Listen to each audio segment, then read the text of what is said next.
नमस्कार दोस्तों, स्वागत है आप सभी का आपके अपने चैनल उत्तरावत क्लास में। दोस्तों आज जी के तीसरी क्लास है बिहार जी के बारे में। चलिए दोस्तों, तो देखते हैं। और दोस्तों, अगर अभी तक अपने चैनल को सब्सक्राइब नहीं किया तो सब्सक्राइब कर लें और बेल आइकन को प्रेस कर लें। चलते हैं। बिहार में अफगान शासन। तो शेर शाह फरीद खां बिहार में शाहसराम के जागीरदार हसन खां सूर का पुत्र था, जिसे वाहर खां की शेर से रक्षा करने के कारण शेर खां की उपाधि प्रदान की गई थी। 1534 में शेर शाह ने सूरजगढ़ के युद्ध में बंगाल के शासक गयासुद्दीन महमूद को हराया था और 26 जून 1539 को शेर शाह ने चौसा के युद्ध में मुगल शासक हुमायूं को परास्त करने के बाद शेर शाह की उपाधि धारण कर सिंहासन पर बैठा। कन्नौज बिलग्राम के युद्ध 1540 में हुमायूं को पराजित करने के बाद शेर शाह ने आगरा में विधिवत राज्याभिषेक करवाया था।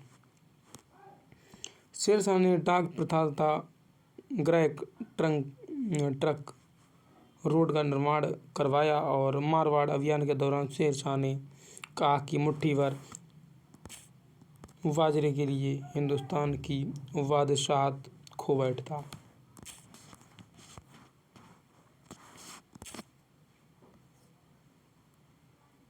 शेर शाह ने भूमि की माप के लिए सिकंदरी गज एवं सन की दंडी 32 अंक का प्रयोग किया तथा कबूलियत तथा पट्टा प्रथा की शुरुआत की थी। शेर शाह ने चांदी का रुपया 180 ग्रैन और तांबे का दाम 380 ग्रैन चलाया और चांदी का रुपया तथा तांबे के दाम में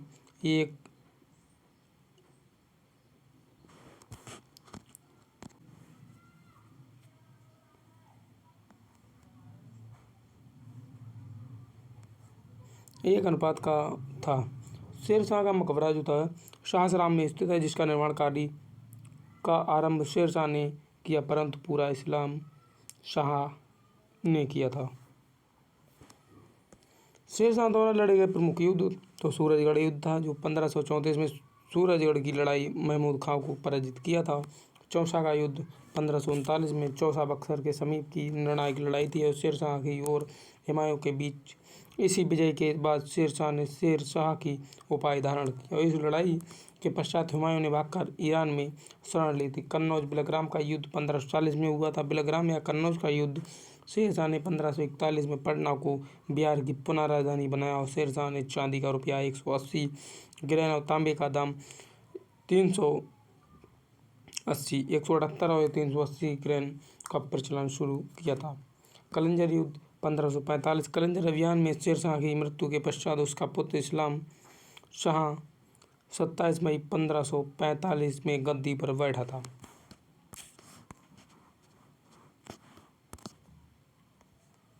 अकबरकालीन बिहार के प्रमुख सूबेदार खान ए खानम मुनीम खां था, राजा मान सिंह थे, शहीद खां था, मुजफ्फर खां था, खान ए आजम मिर्जा अजीज कोका था और शहीद खान था। जहांगीर कालीन बिहार के सूबेदार 1605 में वाज बहादुर लाल बैग था, 1607 में इस्लाम खां था, 1608 में अफजल खां और 1613 में जफर खां, 1615 में इब्राहिम खां काकर और 1617 में कुली खां द्वितीय था। 1618 में मुकर्रब खां था, 1621 में शहजादा परवेज, 1622 में खानिर दुर्रान वैरम वैग था, 1626 में मिर्जा रुस्तम शफावी और 1627 में खान ए आलम, 1628 में सैफ खान थे।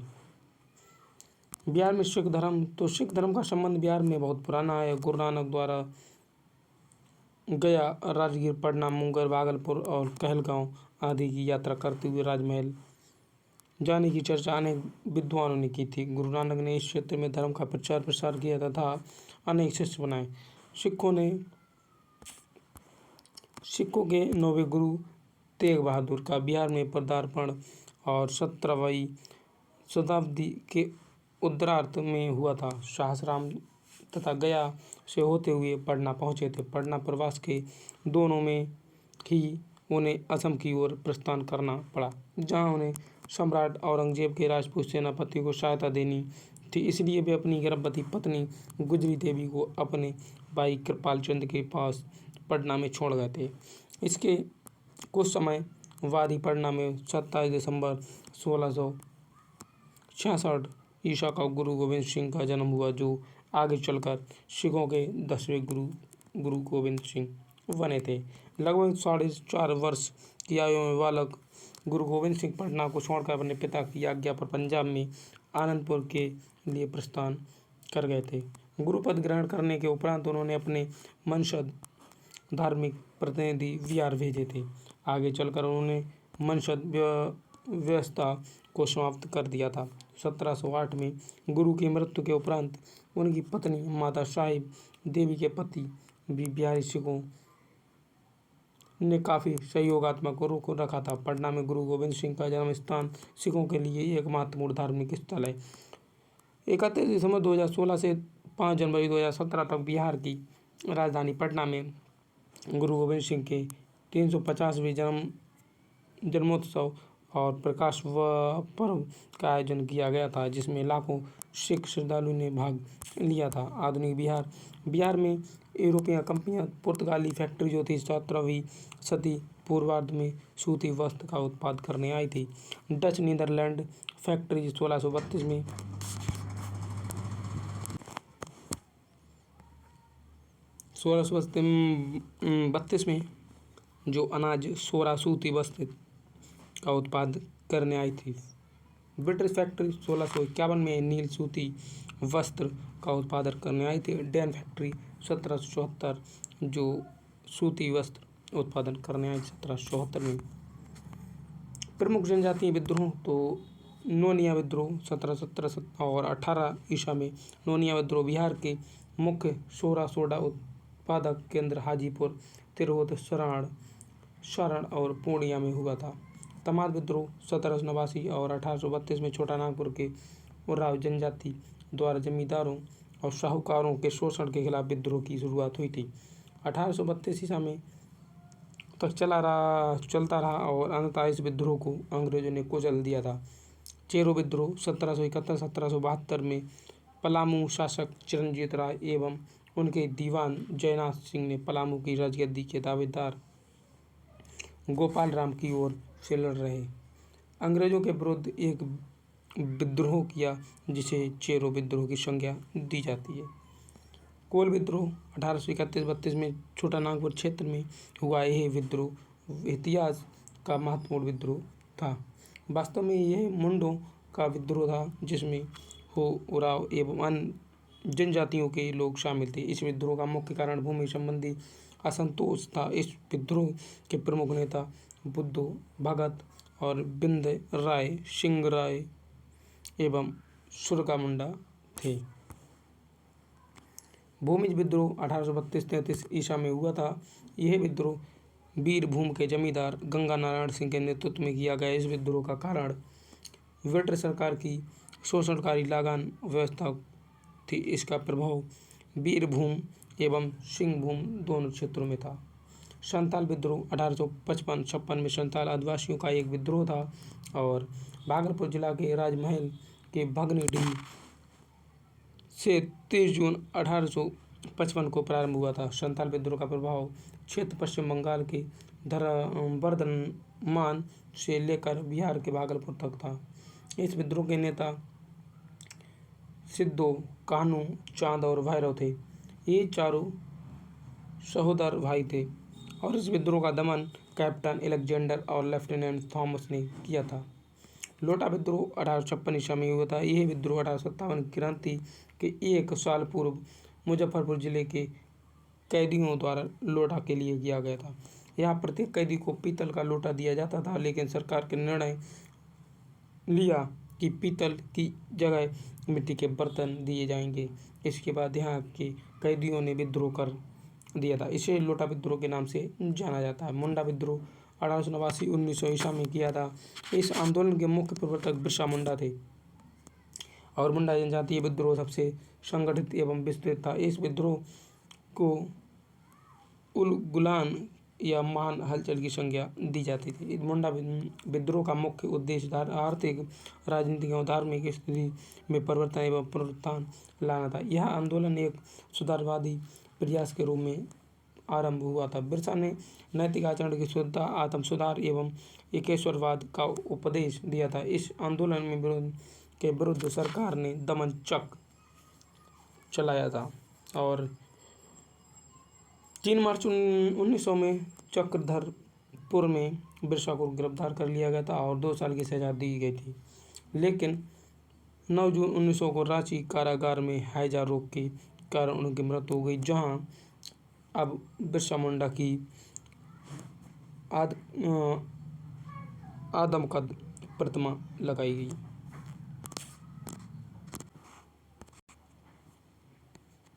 बिरसा मुंडा के अनुयायी उन्हें धरती आबा का अवतार मानते थे। वर्तमान में बिहार, झारखंड, उड़ीसा और पश्चिम बंगाल के आदिवासी इलाकों में बिरसा मुंडा को भगवान की तरह पूजा जाता है। ताना भगत आंदोलन 1914 में। इस आंदोलन का शुभारंभ अप्रैल 1914 को गुमला जिले के बिशनपुर प्रखंड के टोली ग्राम से हुआ था। यह उराव जनजाति द्वारा आरंभ किया गया आंदोलन था। यह आंदोलन अपने शुरुआती चरण में कुरुख धर्म उराव का मूल धर्म के नाम से जाना गया था। इस आंदोलन के प्रमुख नेता जतरा भगत थे। उसने उरावों में धार्मिक सुधार संबंधी कार्यों पर जोर दिया और सिर्फ धर्मेश उरावों के देवताओं की आराधना पर बल दिया था। साथ ही पशु बलि, मांस, मंदिर एवं कुरीतियों के त्याग पर भी उसने बल दिया था। जतरा भगत के नेतृत्व में ऐलान हुआ, इस माल गुजारी नहीं देते और बेगारी नहीं करेंगे और कर नहीं देंगे। उसने दिकुओं और बाहरी लोग के यहाँ मजदूरी न करने का अभियान चलाया, जिससे 1916 में उन्हें जेल में कैद कर दिया गया था। प्रायः आदिवासियों में जतरा भगत को बिरसा मुंडा का ही एक रूप माना जाता है। प्रमुख जनजातीय आंदोलन वर्ष 1771-72 में चेरो विद्रोह जयनाथ सिंह ने किया था। ये नेता थे। और 1831-32 में कोल विद्रोह, ये बुद्धो भगत, बिंदराय, सिंगराय और सुरका मुंडा इसके नेता थे। 1832-33 में भूमिज विद्रोह गंगा नारायण सिंह के द्वारा नेतृत्व में किया गया था। 1855 और 56 ये संथाल विद्रोह था। सिद्धू कान्हू चांद एवं भैरव इसके नेता थे। 1874 खरवार आंदोलन भागीरथ मांझी ये नेता थे। 1899 और 1900 मुंडा आंदोलन बिरसा मुंडा इसके नेता थे। 1914 ताना भगत आंदोलन जतरा भगत इसके नेता थे। संथाल विद्रोह जमींदारों एवं साहूकारों के खिलाफ विद्रोह था। संख्यात्मक रूप से बिहार की सबसे बड़ी अनुसूचित जाति संथालों की थी। संथाल विद्रोह का प्रभाव भागलपुर से लेकर राजमहल की पहाड़ी तक विस्तृत था, जिसे दामिनी को पहाड़ियों का राज्य के नाम से जाना जाता था। सापाहोड़ आंदोलन आरंभ 1874 और 75 में हुआ था। इस आंदोलन का नेतृत्व लाल हेमब्रम लाल बाबा ने किया था।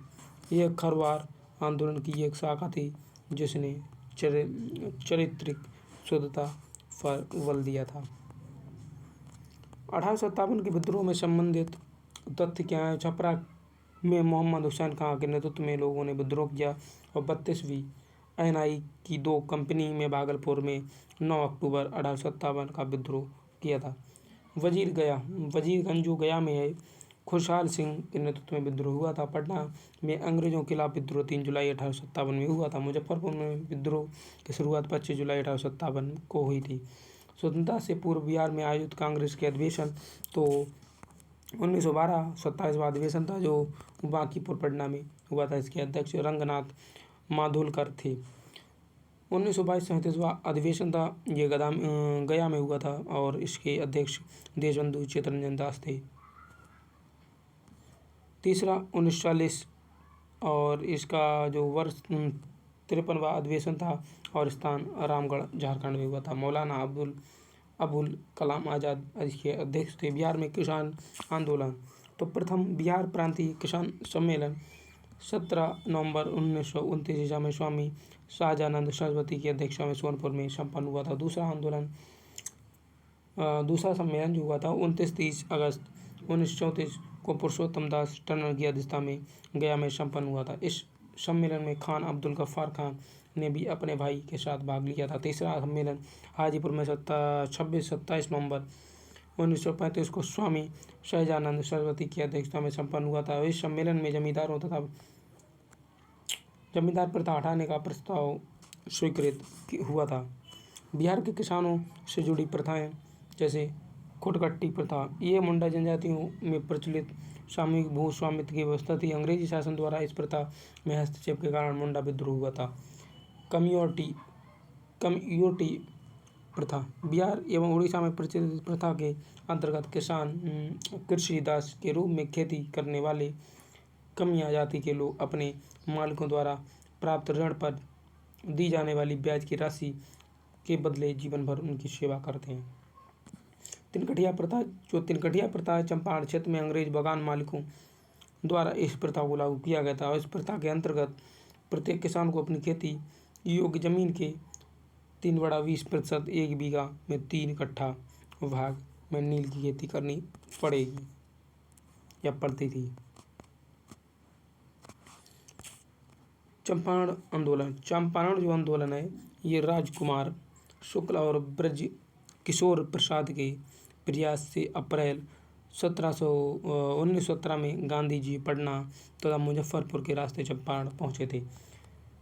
1917 का चंपारण सत्याग्रह बगान मालिकों द्वारा प्रयुक्त तिनकटिया पद्धति के विरोध में किया गया था और ये अहिंसक आंदोलन था जिसने भारत में गांधी के सत्य तथा अहिंसा पर लोगों के विश्वास को सुदृढ़ किया था। चंपारण आंदोलन में महात्मा गांधी के प्रमुख सहयोगी थे राजकुमार शुक्ल, राजेंद्र प्रसाद, धरणीधर, अनुग्रह नारायण सिंह और महजुरुल हक था। गांधी ने चंपारण के वडहरवा लखनसेन गांव में पहला स्कूल स्थापित किया था। असहयोग आंदोलन, बिहार प्रांतीय सम्मेलन का 12वां अधिवेशन भागलपुर के राजेंद्र प्रसाद की अध्यक्षता में अगस्त 1920 में हुआ था, जिसमें राजेंद्र प्रसाद ने असहयोग पर विशेष बल दिया था। असहयोग संबंधी प्रस्ताव धरणीधर ने प्रस्तुत किया, जबकि शाह मोहम्मद जुबैर, गुलाम इमाम और गोरख प्रसाद ने इसका अनुमोदन किया था।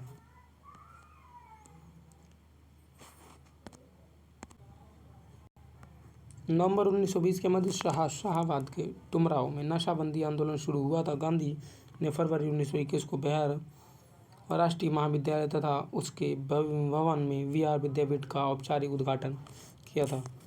गांधी जी की बिहार यात्रा पुरुलिया में सितंबर 1925 के 3 दिनों तक होने वाली बिहार प्रांतीय सम्मेलन हुआ था। जीरा देह में विश्राम करने के दौरान राजेंद्र प्रसाद की जन्मस्थली होने के कारण इसे तीर्थ स्थान की संज्ञा दिया गया था। अपने खादी भंडारों के कारण दरभंगा जिला महात्मा गांधी के शब्दों में आधुनिक तीर्थ स्थल था। बिहार कौमी सेवा दल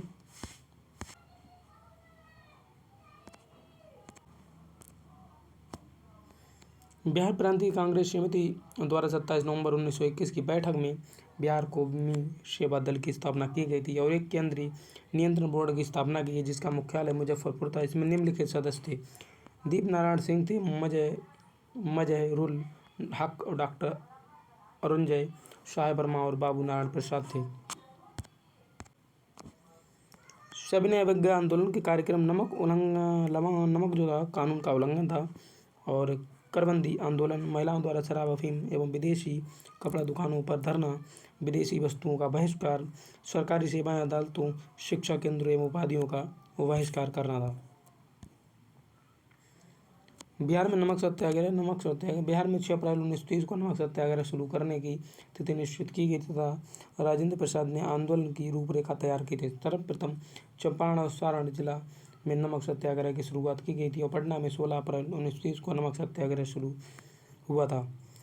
पटना सिटी के मंगल तालाब के पास स्थित नखास पिंड स्थान को नमक कानून भंग करने के लिए चुना गया था। सविनय अवज्ञा आंदोलन के दौरान छपरा जेल के कैदियों ने स्वदेशी वस्त्र की मांग को लेकर नंगी हड़ताल किया था।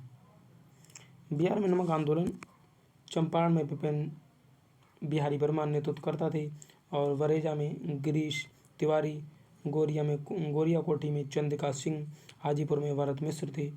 पटना में अंबिकाकांत सिंह थे। मुंगेर में श्री कृष्ण सिंह, लखीसराय नंद कुमार सिंह, दरभंगा सत्यनारायण सिंह, ये लोग नेतृत्व कर रहे थे। नखास पिंड जो आंदोलन है, नखास पिंड आंदोलन नामक स्थान पटना जिला में है, जिसे नमक कानून भंग करने के लिए चुना गया था। ये सविनय अवज्ञा आंदोलन के दिनों में चर्चित था। पटना में 16 अप्रैल 1930 में नखास पिंड चलो का नारा गूंजा। यहाँ के लोगों ने महात्मा गांधी के आह्वान पर नमक सत्याग्रह चलाते रहने का दृढ़ संकल्प लिया और पुलिस के जुल्म के आगे कभी नहीं झुके। 16 अप्रैल 1930 को सर्च लाइट के मैनेजर और पटना कमेटी के सचिव अंबिकाकांत सिंह ने नेतृत्व के में लोगों का एक अच्छा जत्था पटना के नखास पिंड नामक स्थान की ओर नमक कानून भंग करने के लिए चला, परंतु पुलिस द्वारा इसे रास्ते में रोककर कुछ लोगों को गिरफ्तार भी कर लिया गया। इसी बीच दूसरी तरफ से कुछ जत्थे नरवास पिंड पहुंचे गए और नमक बनाकर नमक कानून भंग किया था। इस नमक आंदोलन में बिहार के अनेक प्रमुख नेताओं ने भाग लिया, जिसमें प्रमुख थे प्रोफेसर अब्दुल वारी, राजेंद्र प्रसाद, आचार्य जी.बी. कृपलानी आदि लोग थे।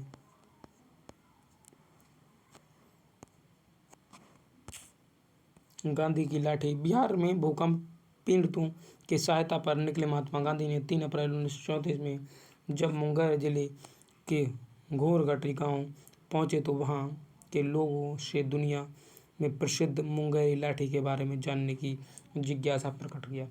इससे पूर्व दक्षिण अफ्रीका के प्रवास के दौरान गांधी जी ने मुंगेर में निर्मित पीतल की मूठ वाली लाठी हंटर की खूब चर्चा सुन रखी थी, जिसका इस्तेमाल अक्सर ब्रितानी फौज वाले अक्सर करते थे। लाठी में गांधी जी की गहरी दिलचस्पी देखकर घोरघाट गांव के लोगों ने कांग्रेस में एक युवा क्रांतिकारी अगरजीत पासवान के सामूहिक नेतृत्व में उपहार के तौर पर बापू के हाथ में एक लाठी सौंपी, जो आजीवन बापू संग रही है। उसी अवसर पर गांधी जी ने एक राज की बातें बताते हुए कहा है कि घोरघट में निर्मित लाठी के हंटर से अंग्रेजों द्वारा कम से कम 2 बार उनकी भी पिटाई हो चुकी है। कालांतर में लाठी प्रसंग पर भारतीय डाक विभाग में एक डाक टिकट भी जारी किया था। घोरघट गांव में आज भी हर साल गांधी जी के आगमन दिवस पर लाठी महोत्सव का सांस्कृतिक आयोजन होता है। मुंगेरी लाठी एक चूने और खल्ली और विशेष रसायनों के लेप से आग में सेंककर पीतल की मूठ वाली हंटरनुमा लाठी बनाई जाती है। उस समय अंग्रेजों ने मुंगेर से निर्मित लाठियों का कारोबार सरहद पार तक फैला दिया था। इसका व्यापार ब्रिटेन, अफगानिस्तान, भूटान, दक्षिण अफ्रीका समेत ब्रितानी हुकूमत वाले सभी मुल्कों में हुआ था। अंग्रेज यहाँ की बनी लाठी को हंटर के रूप में प्रयोग कर स्वतंत्रता सेनानियों का दमन करने के लिए करते थे। 5 रुपये गांधी ऑटोग्राफ। 15 जनवरी 1934 को बिहार में आए भूकंप की त्रासदी में 20,000 से अधिक लोग मारे गए थे, जिसमें भागलपुर ज़्यादा प्रभावित था और कांग्रेस द्वारा पीड़ितों के लिए राहत कार्य जोर शोर से चलाया जा रहा था। ऐसे में राहत कार्य को देखने और पीड़ितों की सहायता के लिए गांधी जी सहरसा के वीहीपुर होते हुए भागलपुर पहुंचे थे। इसके बाद दीपनारायण सिंह के घर ठहरे। 3 अप्रैल को भागलपुर के लाजपत पार्क में गांधी जी ने लोगों को संबोधित करते हुए राहत कार्य में सहयोग करने और भूकंप पीड़ितों की मदद करने की अपील की। सभा के दौरान कांग्रेस के स्वयंसेवक झोली फैलाकर लोगों से सहायता चंदा एकत्र करने लगे थे। तो दोस्तों, आज के लिए इतनी ही क्लास और मिलते हैं अगली क्लास में। नमस्कार।